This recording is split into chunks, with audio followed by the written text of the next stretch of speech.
and sadly loss of lives, for you to come to a point where you'd realize what your people, the people that voted for you, are saying. That, I think, is what the young people are asking. Let me tell you, Joe, members of parliament are representatives of the people, elected. They are not fools and they are not mad. And I want to say, one day, Kenya will know that the MPs who voted yes are the true heroes of Kenya.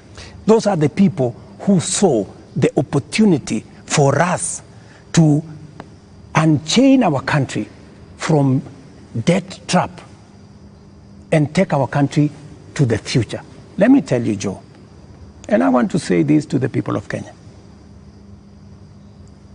that my plan was to make sure that in the next 3 years, maximum 4 years, we have a balanced budget, where Kenya is not the country where we are today. Let me tell you, gentlemen, and I want to tell the people of Kenya the following.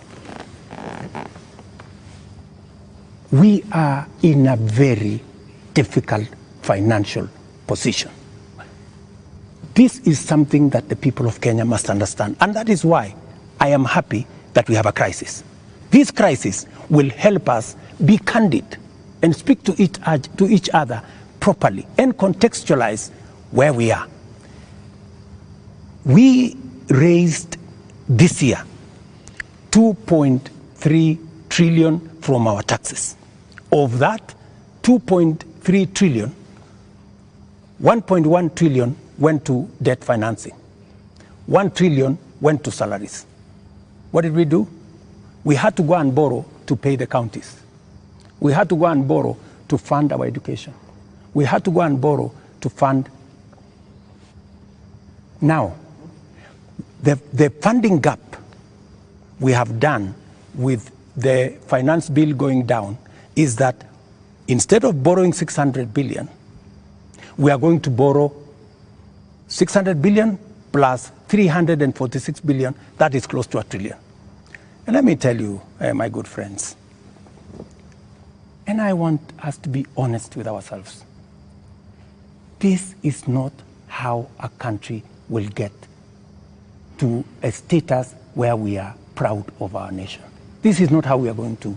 This is not how we are going to grow. And that is why, Linus, this situation, this crisis is a very important inflection point that we can sit together, assess. Let us agree, and I have no problem. Let us agree. Yeah. Do we continue borrowing? And let me give you the statistics. When in 2013, Linus, just allow me 1 minute, please, with a lot of respect. Okay. In 2013, the debt stock of Kenya was 1.8 trillion. For 10 years, that increased 5 times to 11 trillion, 10 point something trillion. We built a lot of roads. We connected a lot of electricity. We did many things in 10 years. But we were doing it on debt. Today, we don't have the luxury to borrow because we have reached the limit. And today, let me finish. Today, all the money we borrowed from 2013 is maturing. That is why the biggest challenge that we have as a nation is that we are spending 1.1 trillion every year of taxes we collect from ordinary Kenyans to pay debt, and not the whole debt. That's interest alone. Yeah. Interest principal comes to 1.8 trillion this year. So, my good friends, and yet you want to tell me, William Ruto, don't collect domestic taxes. Go borrow more money. No, Mr. President. That's not what they're saying, President. And What is the alternative? Yeah, and I just wanted to come to one. No, what is the alternative? Just help me there. Yeah. Because there are only two things you can do. Either you raise money from taxes or you borrow, period. Yes. There is no magic.